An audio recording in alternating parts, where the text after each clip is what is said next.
Don't under estimate analysis of financial statement, ये आपका third book है। तो तीसरी बुक आप करते हो। 20 नंबर की मैं कहती हूँ आ रही है, 20 में से 20 स्कोर करने की तो स्ट्रेटेजी मैंने बता दी है, उसकी तो वीडियो मैंने अपलोड कर दी है। बट एक चीज बोलूंगी, जनवरी में जो आपका प्रैक्टिकल है उसमें जो 20 मार्क्स आने हैं वो भी इसी की सक्सेस पे डिपेंडेंट है। तो हुई ना 40 मार्क्स की ये बुक, तो 40 में से 40 चाहिए। स्ट्रेटेजिकली वर्क कीजिए, लिंक नीचे दिया हुआ है उस पर वर्क कीजिए। 20 यहाँ लाओ, 20 प्रैक्टिकल में लाओ, 40 नंबर तो डन करो, पास तो हो गए। बाकी बची आपकी कंपनी, बाकी बची आपकी पार्टनरशिप, वहां भी तो स्कोर करोगे।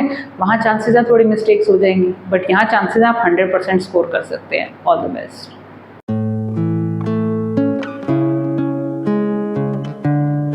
Analysis of financial statement 20 number की आ रही है, बट मैं ये बोलूंगी 40 मार्क्स की है आपके लिए। कैसे?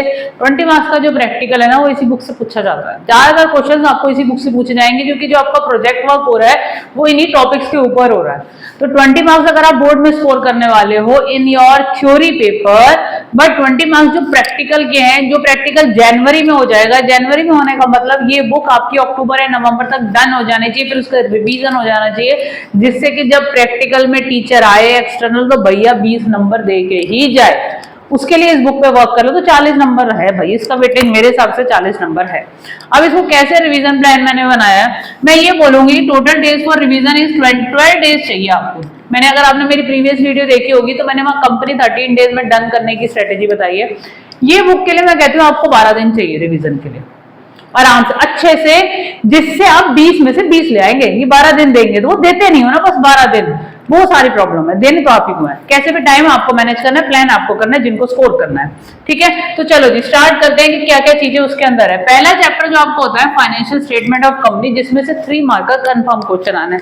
कैसा क्वेश्चन आना है वो भी डिस्कस करती हूँ। देखिए जी, यहाँ पर जब आप फाइनेंशियल स्टेटमेंट ऑफ कंपनी करते हैं ना, तो उसमें आपको बैलेंस शीट आप सीखते हैं और आप statement and profit and loss सीखते हैं। 2 चीजें आप सीख रहे हैं। उसमें जो क्वेश्चन बनता है वो बनता है मेन हेड सब हेड वाला, कि आपको बताने हैं क्या मेन हेड है क्या सब हेड है, बस ये आइडेंटिफिकेशन करना है। तो ये सोच लीजिए कि एक न्यूमेरिकल आएगा जिसमें मेन हेड सब हेड बताएंगे, ऐसे 1 2 3 4 5 6 पॉइंट्स आएंगे आपके। जिन 6 पॉइंट्स के आपको मेन हेड और सब हेड बताने हैं, तो जाके एक पॉइंट दोनों चीजें सही बताने पर आपको हाफ मार्क मिलेगा और इसका वेटेज है 3 मार्क्स।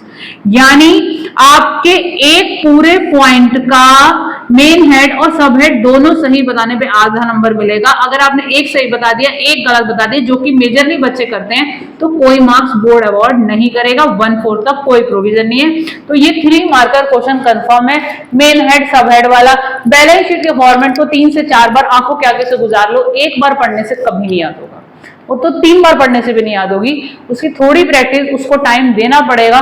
मैं कहूंगी एक दिन उसको 2 से 3 घंटे दे दो, उसके बाद फिर 15 दिन बाद फिर एक बार नजर मार लो। प्री बोर्ड से पहले भी मारोगे, सेकंड प्री बोर्ड से पहले भी मारोगे, बोर्ड से पहले भी मारोगे, तब जाके ये याद होगी। बच्चे कहते हैं लर्न कैसे करें, कोई स्ट्रेटेजी नहीं है। एक बार पढ़ने से याद नहीं होगी, 2 बार पढ़ने से याद नहीं होगी, ये कम से कम 7 to 8 बार आगों से जाएंगे क्वेश्चन ये वाले, और इसे अंडर एस्टिमेट करते हैं। 3 नंबर फ्री के थोड़ी है, मेहनत करे बगैर तो बोर्ड देगा नहीं। ठीक है, उसके बाद नेक्स्ट चैप्टर आपका थ्योरी का है, एनालिसिस ऑफ फाइनेंशियल स्टेटमेंट। 1 घंटे का चैप्टर है और एक क्वेश्चन आना है भाई 1 नंबर का थ्योरी का, गलत नहीं करना है। बोर्ड से पहले ये 1 नंबर भी बहुत वैल्यूएबल है। ठीक है जी, चलिए जी, उसके बाद आते हैं हम कॉमन साइज कंपैरेटिव। मैं कहूंगी पूरी आपकी अकाउंट्स में 12th की अगर कोई इजीएस्ट चैप्टर है वो ये है, और इसमें आनी है चॉइस। आपसे कंपैरेटिव या कॉमन साइज में भी चॉइस पूछ सकते हैं। हो सकता है दोनों कंपैरेटिव के आ जाएं, हो सकता है दोनों कॉमन साइज के आ जाएं, उसमें भी वेरिएशन है। कॉमन साइज भी बनता है statement and profit and loss से भी और बैलेंस शीट से भी। कंपैरेटिव स्टेटमेंट भी बनती है statement of profit and loss से भी और बैलेंस शीट से भी। तो 4 चीजें सीखनी है। वीडियो मैंने अपलोड कर दी है, उससे बाहर डेटा आएगा नहीं। वो करने के बाद भी आपको कॉन्सेप्ट क्लियर हो जाएगा और बहुत ईजीएस्ट है। मैंने उस वीडियो में एक चीज एडिट एडवांटेज आपको रहेगा, बच्चे जो मिस्टेक करते हैं। अभी भी मेरा एक बच्चा कल सेम मिस्टेक करके आया जो मैंने वीडियो में डिस्कस करी। मिस्टेक डिस्कस करनी बहुत जरूरी है, आपको समझनी बहुत जरूरी है कि आप कैसे मिस्टेक कर सकते हैं। चैप्टर इजी है ना, इसे अंडर एस्टिमेट करते हैं और यही गलत हो जाता है, ज्यादातर यही गलत हो जाता है। क्योंकि बहुत इजी है ना, तो हम इसकी जो मेजर माइनर सी चीजें उसको नजरअंदाज करते हैं। वो मैंने सारी डिस्कस करी है, मेरे एक्सपीरियंस को यूज करो। इसके बाद आपका आता है रेशो। रेशो से एक 4 मार्कर आएगा और एक 1 मार्कर एमसीक्यू की पॉसिबिलिटी है। ठीक है, तो आपका बेसिकली एक 4 मार्कर क्वेश्चन जिसमें आपसे 2 रेशो कराए जाएंगे। है रेशो काफी सारे हैं, फॉर्मूले लर्न करने और उनको अप्लाई करना है, और उसके अलावा एक एमसीक्यू में उसका कुछ भी अप्लाइड क्वेश्चन देंगे। इसके अलावा कैश फ्लो बच्चों को लगता है डिफिकल्ट, जिसमें एक लॉन्ग क्वेश्चन आएगा और एक एमसीक्यू की पॉसिबिलिटी है। ऐसा भी हो सकता है कैश फ्लो से एमसीक्यू ना आके इसमें से एमसीक्यू आ जाए, इट हैपन्स कि सिर्फ कैश फ्लो 6 मार्कर दे दिया और यहाँ पर आपको 1 मार्कर जो यहाँ का 1 मार्कर का वेटेज है वो इधर दे दिया। इतना बोर्ड कर सकता है, ये चीजें बोर्ड कर सकता है। ऐसा भी हो सकता है कि यहाँ से रेशो से एमसीक्यू ना देके एनालिसिस ऑफ फाइनेंशियल स्टेटमेंट से 2 मार्कर पेपर बना दिया, क्योंकि बोर्ड ये वाली बुक 20 मार्क्स की दे रहा है, तो वो इधर उधर इतना हो सकता है। लेकिन हाँ, इतना बोर्ड का फिक्स चल रहा है कि 4 नंबर का रेशो ये जरूर आएगा, 6 मार्क्स का कैश फ्लो जरूर आएगा, 4 मार्क्स का कंपैरेटिव कॉमन साइज जरूर आएगा, 3 नंबर का ये कंफर्म आएगा।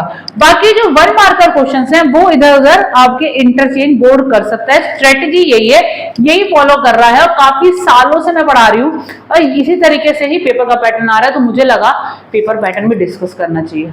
काम की चीज है या नहीं है? Like, share, comment. All the best.